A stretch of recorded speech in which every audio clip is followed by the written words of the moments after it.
Está no ar o Oncoponto, o podcast do Grupo Sonhe, onde discutimos avanços, cuidados e inspirações em oncologia. Olá, eu sou André Sassi, oncologista clínico do Grupo Sonhe. Estou aqui com o meu colega de consultório, Davi Cunha, oncologista também do Grupo Sonhe, e a gente vai falar sobre câncer de bexiga, especialmente câncer urotelial metastático, o futuro do tratamento, as revoluções que aconteceram recentemente e a transformação no cuidado dos pacientes. Sempre com foco nos indivíduos, nas personalizações, na individualização do cuidado e no cuidado com a pessoa. E, Davi, muito bom falar com você sobre esse tema. Realmente é um tema muito recente e que as atualizações aconteceram de maneira muito rápida. As incorporações de tecnologia na nossa rotina de consultório vieram também de maneira muito rápida nos últimos anos e mudou muito o perfil dos nossos pacientes com câncer urotelial. Bem-vindo, Davi. Vamos a fundo nesse tema. Obrigado, André, por estar aqui. É um prazer estar com todos vocês. E, como você falou, né, eu acho que é um tema que mudou muito nos últimos anos. A gente está participando dessa transformação do tratamento do câncer de bexiga. Todos os cenários, né? Eu acho que da doença avançada, da doença inicial, recentemente tivemos novidades nesse cenário também. Na doença muito inicial também, né? Que é a doença não invasiva. Então, eu acho que o câncer de bexiga, nos últimos, vamos dizer, talvez 5 anos, a gente teve mudanças significativas. A doença muito inicial, e na doença metastática, né? Então, acho que a gente tem bastante coisa para conversar e entrar um pouquinho de detalhes em cada um desses cenários. Muito bom. Bom, na doença inicial, acho que especialmente as terapias locais e a cirurgia tiveram avanços tecnológicos muito grandes. Mas pensando na doença metastática, que acho que é o nosso dia a dia de consultório, da oncologia clínica, a gente também já começou a receber os pacientes mais precocemente, acho que isso melhorou o cuidado deles, a jornada ficou um pouco mais fluida, um pouquinho menos fragmentada, e isso possibilita que mais pacientes sejam tratados adequadamente. Eu lembro quando eu recebia pacientes com câncer de bexiga metastático, sempre eram pessoas já debilitadas, frágeis, com muito pouca capacidade de tolerar tratamento, e realmente havia pouco o que se fazer, porque as quimioterapias eram de difícil aplicação, era muito tóxica, piorava a qualidade de vida, a expectativa de resposta era baixa, e combinado, então, um paciente frágil, muitas vezes a gente recomendava cuidados paliativos apenas. Ou quando recomendava o tratamento era com uma expectativa muito baixa. Acho que isso hoje que mudou.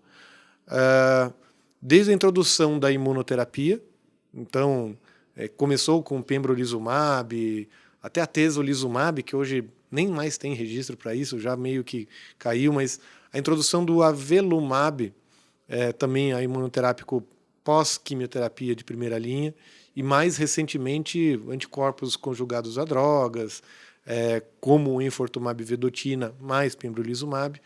Tudo isso mudou a rotina. A gente hoje pensa em sequência de tratamento, o que antes a gente não pensava o que fazer depois. Hoje a gente já pensa em momentos de doença e momentos de tratamento. Como é que você vê esse impacto e o que se foi abrupto para você também? Assim, de repente mudou tudo e a gente tem que repensar até nossas rotinas. André, eu acho que não há muito tempo atrás, mas pouco tempo atrás, a gente discutiu, o paciente chegava com câncer de bexiga metastático, basicamente o sequenciamento e as opções eram muito lógicas, né? Era uma quimio baseada em platina, mais gemcitabina, o paciente progredia e a gente fazia vinflonina, né? Uhum. Tinha isso de opção, então não tinha como a gente pensar em muito diferente disso. E com uma expectativa de vida de 1 ano ou menos, exato, né? E aí, como assim, os pacientes chegavam frágeis, com possibilidades de tratamentos mais restritas, com toxicidades maiores, então tudo conspirava contra o sucesso do tratamento, né, desse doente. E eu falei até no começo que eu acho que talvez 5 anos seja um marco, a meu ver, significativo, porque há 5 anos atrás, 2020, foi publicado o estudo do avelumab em primeira linha, e a partir dali a gente teve sequenciamento, né, manutenção com imunoterapia, tivemos a publicação do anticorpo droga conjugada em segunda linha, depois a Infortumab mais Pembro em primeira linha, combinação com outros imunos, né, quimio mais nivolumab também em primeira linha. Então, de 5 anos para cá, olha a quantidade de novas aprovações que a gente teve e aprovações com ganho todas essas em sobrevida global, né? E com perfis de toxicidades bem diferentes do que a gente tinha previamente. Então, acho que de 5 anos para cá, o leque de opções abriu de forma muito significativa. A coisa boa é, temos muitas opções. A coisa mais complexa e um desafio é qual que é a melhor opção para cada paciente, né? Como que a gente seleciona o melhor paciente para fazer quimioterapia mais imunoterapia de manutenção, qual que é o melhor paciente para fazer Infortumab mais pembrolizumab, e eu acho que esse é um desafio atual em que a gente tem que individualizar e merece grandes discussões aí no nosso dia a dia de consultório. Do ponto de vista prático, Davi, eu vejo, assim, os pacientes ainda são frágeis, né? Então, o câncer de bexiga, o carcinoma urotelial, ele acontece geralmente em pacientes idosos, geralmente tabagistas de longa data. O cigarro é fator de risco, o principal fator de risco para o câncer de bexiga, embora a gente veja também hoje uma incidência não desprezível de cânceres em pacientes que não fumam, mas geralmente é aquele paciente que fuma por muito tempo, chega aos seus 70, 80 anos com alguma fragilidade e desenvolve a neoplasia, e às vezes a doença metastática também acaba exaurindo, acaba consumindo um pouco as energias do paciente, ele chega também frágil. Primeiro ponto, a gente precisa identificar qual é o paciente que tem capacidade de receber uma terapia um pouco mais agressiva, mas que vai beneficiá-lo bem. Isso é importante porque pacientes que são capazes de receber tratamentos completos, protocolos de tratamentos mais adequados. Hoje eu tenho uma expectativa de vida de mais de 3 anos. Então a gente falava de 1 ano há pouco tempo atrás, agora a gente fala de mais de 3 anos. Alguns estudos de mundo real falam de 40 meses, de mediana. Então, assim, é a média, quer dizer, tem paciente vivendo muito mais do que isso. Então, a correta identificação desse perfil de pacientes acaba sendo grande. A gente tem, para a seleção de pacientes que podem receber, por exemplo, cisplatina, vários critérios. O que você usa na prática, no dia a dia? André, eu acho que assim, né, a individualização do paciente é fundamental, mas como você comentou, a gente tem que pegar o que a gente tem de melhor evidência em cada cenário, né? Eu acho que após a publicação, o ano passado, do estudo o EV302, do Infortumab vedotin mais pembrolizumab, versus tratamento padrão na época, que era quimioterapia, a gente vê esses dados de sobrevida surpreendentes, a gente vê taxa de resposta surpreendente, o hazard ratio, né, a redução do risco de morte de quase 50%, né, uma coisa que é raro a gente ver isso na oncologia. Então, eu acho que desde o ano passado, a gente talvez mudou um pouquinho o nosso racional de primeira linha, né? E na grande maioria dos serviços, de uma forma geral, ficou esse estudo, a primeira linha está bem definida, devemos fazer para todos os pacientes Infortumab e Pembro. Eu acho diferente, não acho que seja essa a forma mais adequada, e eu acho que tem espaços para as duas grandes possibilidades, a meu ver, 3, vamos dizer assim, né? Acho EV e Pembro, quimioterapia com cisplatina, carboplatina, margencabina e avelumab de manutenção, naqueles pacientes que não tem progressão de doença nessa fase inicial, e até mesmo químio com cisplatina, gemcitabina mais nivolumab desde o início, né? Então, acho que essas 3 possibilidades estão abertas, a gente tem essas aprovações de bula, a gente tem acesso a isso no nosso dia a dia, mas eu acho que a gente entra nessa individualização mais fina do paciente, né? Performance status, você falou, o paciente geralmente já chega um pouquinho mais debilitado, mais frágil, muitas vezes com sangramento prévio, com anemia. Então, a gente já individualiza isso, não é todo paciente que vai conseguir fazer um tratamento mais intenso. A gente tem a questão da paciente que não é candidato a cisplatina, né? Então, aqui, talvez a maior contraindicação é a disfunção renal, com clínicas menor que 60, esse paciente tem que tomar, vamos dizer, não é o melhor candidato a cisplatina. paciente com neuropatia grave, paciente com insuficiência cardíaca classe funcional 3 ou 4, paciente com alteração auditiva. Então, tem critérios, e esses são os principais critéririos que limitam a cisplatina. Mas eu acho que a disfunção renal, pelo contexto, né, um paciente com câncer de bexiga, talvez seja a nossa maior limitação junto com a insuficiência cardíaca. Então, eu acho que nesse paciente que não é candidato a cisplatina, a gente fica com 2 opções. Enfortumab e pembro ou carbo, gemcitabina e avelumab, né? E aí eu acho que a gente visualiza outras possibilidades, né? O paciente precisa de mais taxa de resposta, que o estudo do EV e pembro trouxe uma taxa de resposta muito significativa. Esse paciente, ele tem alguma alteração relacionada à glicemia, né? Então, o estudo do EV e pembro, a gente sabe que o enfortumab causa, sim, uma descompensação da glicemia. Então, a gente tem alguns critérios, vamos dizer, não randomizados, mas subjetivos de especialistas em que pacientes com diabetes compensado, paciente que tem neuropatia grave, paciente que tenha alterações de pele, mas com possíveis complicações, que talvez o paciente não seja o melhor candidato a enfortumab. E a gente, dessa forma, seleciona. Mas essa é a minha opinião hoje, assim. Existe um grande número de pacientes que, se possível, performam status bom, sem contraindicação, talvez o paciente faça EV e pembro. Mas existe uma grande parcela dos pacientes que ainda hoje, no mundo real, vai se beneficiar de químio mais manutenção de avelumab. Mas eu queria ver a sua opinião, assim, qual que é a sua opinião pessoal entre essas duas, né, essas 3 opções de tratamento que a gente comentou? Eu penso que é muito relacionado à expectativa que a gente tem com o tratamento, com os tratamentos e com as opções que a gente tem. E aí a conversa com o paciente honesta é fundamental. Provavelmente a gente tem uma baixa expectativa de cura, mas eventualmente às vezes a gente consegue. Pacientes com resposta completa e com imunoterapia, às vezes eles têm uma resposta mantida durante muito tempo. E até o tempo de segmento dos estudos clínicos ainda tem pacientes ainda que têm doença em remissão. Não sei se dá para falar em cura, mas começamos a falar até nisso.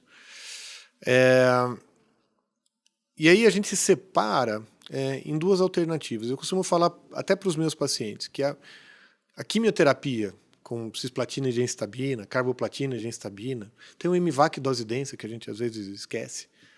Eles têm boas taxas de resposta. O câncer de bexiga ele não é um câncer resistente à quimioterapia primariamente. O grande problema é que, apesar dele responder, apesar da doença diminuir de tamanho com a quimioterapia, rapidamente ela adquire resistência e volta a crescer, volta a progredir, volta a causar problemas para o paciente em si. Então, essa estratégia de manutenção pós-resposta com imunoterapia eu acho muito boa, porque seleciona bem os pacientes, aqueles pacientes que têm uma biologia um pouco melhor, para justamente fazer uma estratégia de longo prazo. E geralmente essa estratégia de longo prazo permite uma qualidade de vida do paciente melhor, porque a toxicidade esperada é menor da imunoterapia, então ele passa um período de 2, 3 meses com quimioterapia baseada em platina, que tem uma certa toxicidade, um certo desgaste, mas depois disso, a imunoterapia é muito bem tolerada geralmente.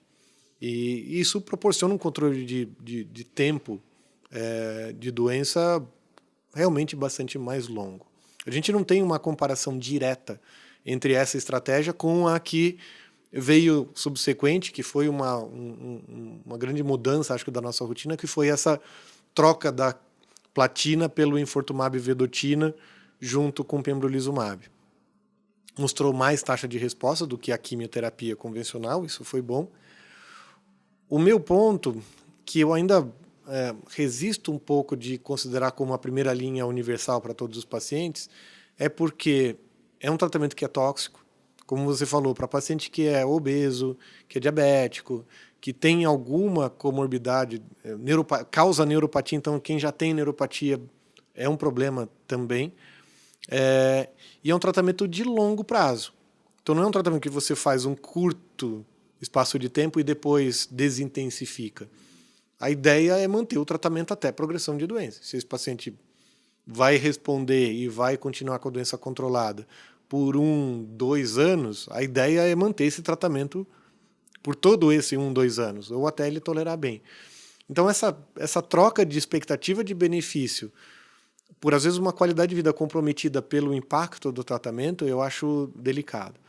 E aí até a gente ter estudos que demonstrem que a suspensão ou a desintensificação do tratamento, a retirada do enfortumab vedotina, que é o anticorpo droga conjugado que causa problemas para o paciente, se isso em algum momento a gente pode fazer com segurança, isso a gente ainda não tem.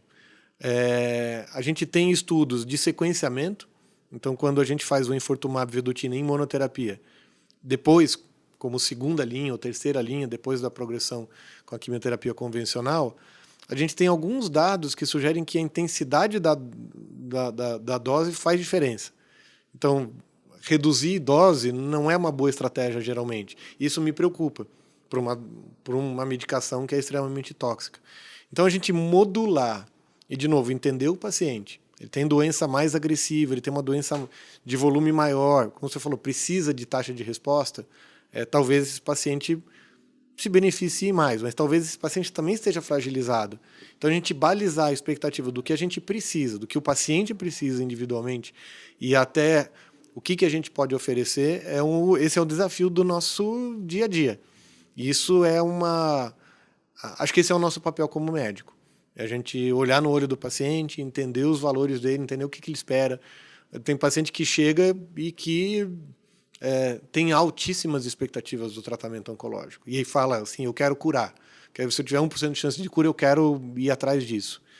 Eu tenho outros pacientes que falam, eu não quero sofrer da minha doença. Eu sei que eu já tenho 90 anos e eu estou doente e eu quero alguma coisa que controle a doença sem me causar sofrimento.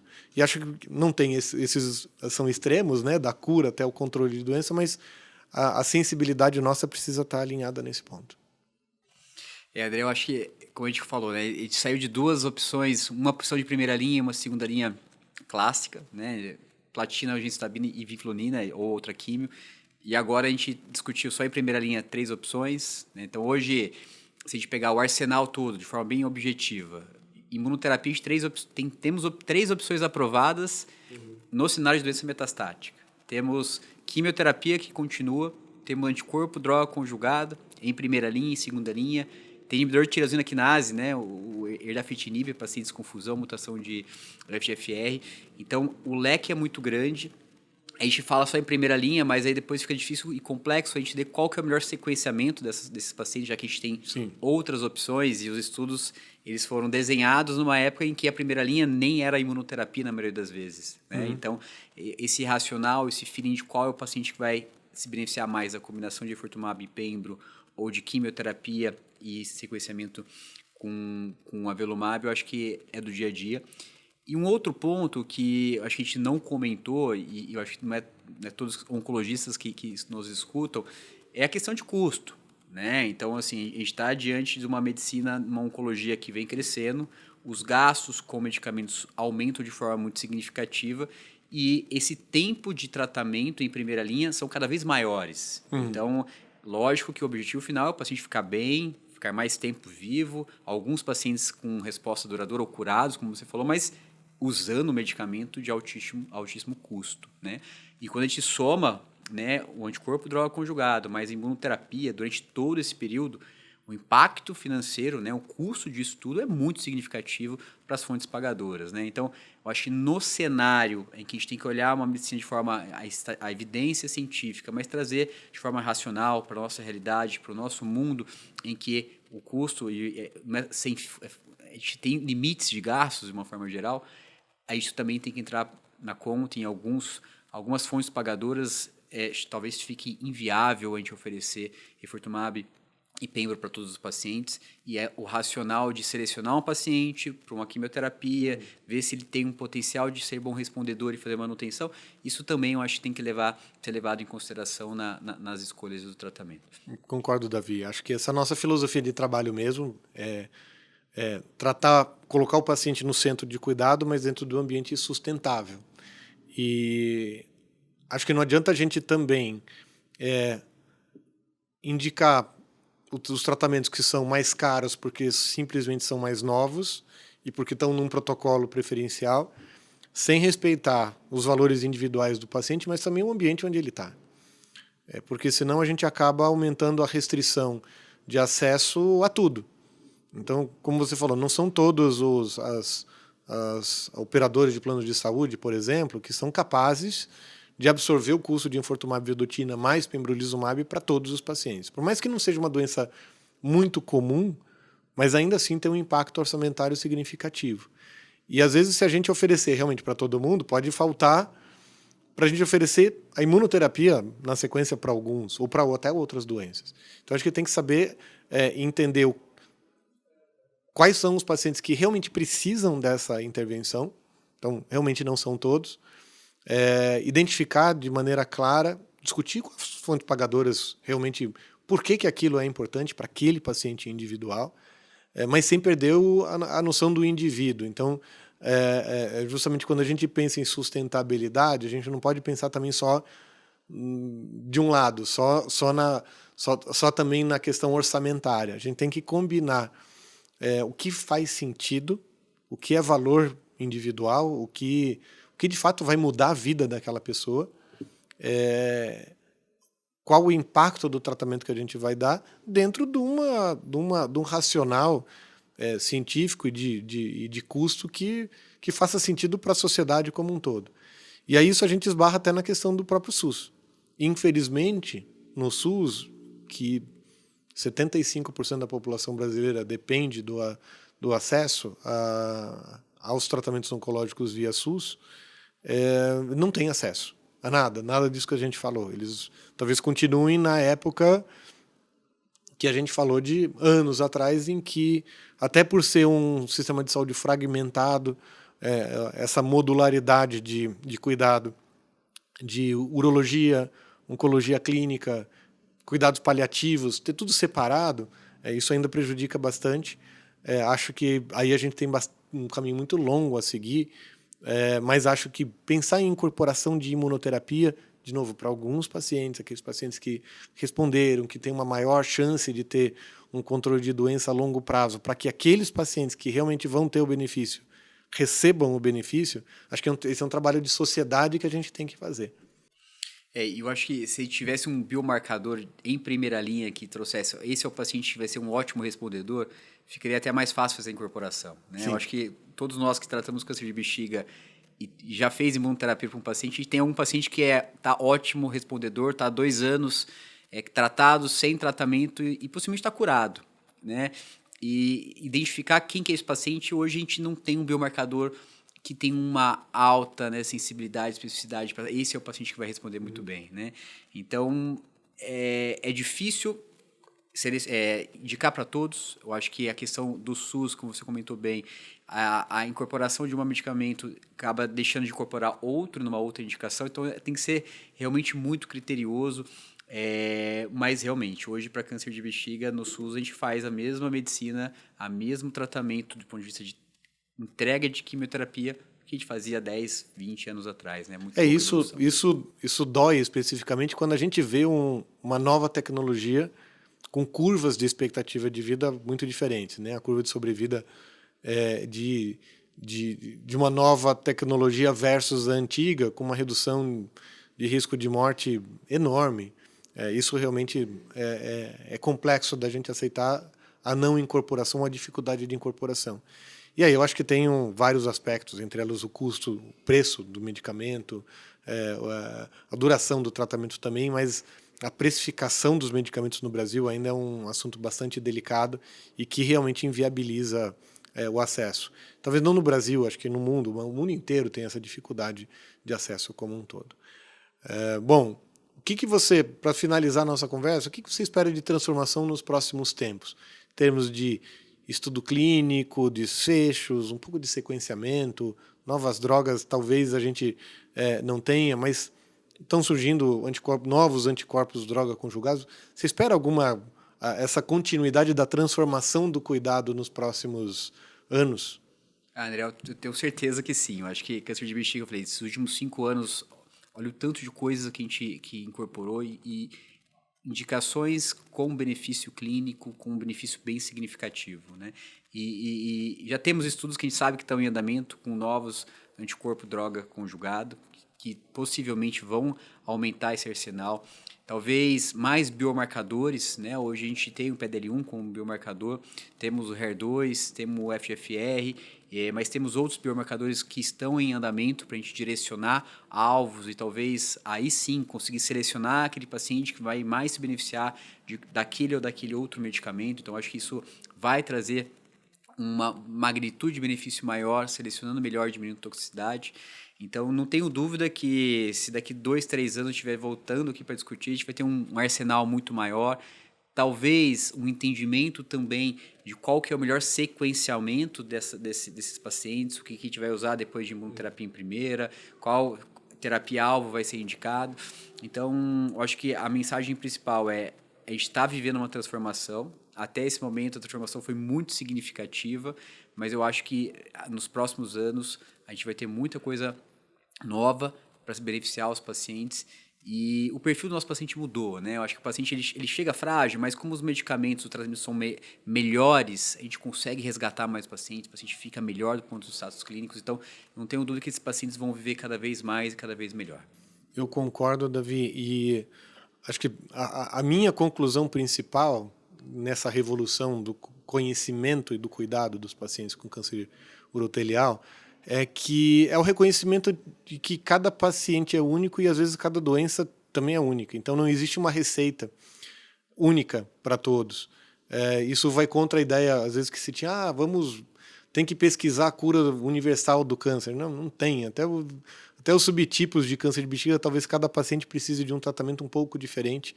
E eu acho que a gente vai refinar muito esse conhecimento. Como você falou, biomarcadores, sejam individuais, sejam da doença, sejam biológicos da própria doença, o que responde mais, o que tem mais chance de responder a cada tipo de tratamento. Esse conhecimento, até em cima dos trabalhos que já foram publicados, dos pacientes que já foram selecionados para os estudos randomizados, acho que isso vai ser ainda muito mais estudado e a gente vai conhecer cada vez mais as moléculas-chave para o tratamento. Também espero grandes revoluções e ainda muitas mudanças nos próximos meses. Bom, foi uma ótima conversa, leve e solta sobre o futuro do tratamento do câncer urotelial. Obrigado, Davi, pela presença comigo e um abraço a todos. Obrigado, André. Um abraço a todos. Está no ar o Oncoponto, o podcast do Grupo Sonhe, onde discutimos avanços, cuidados e inspirações em oncologia.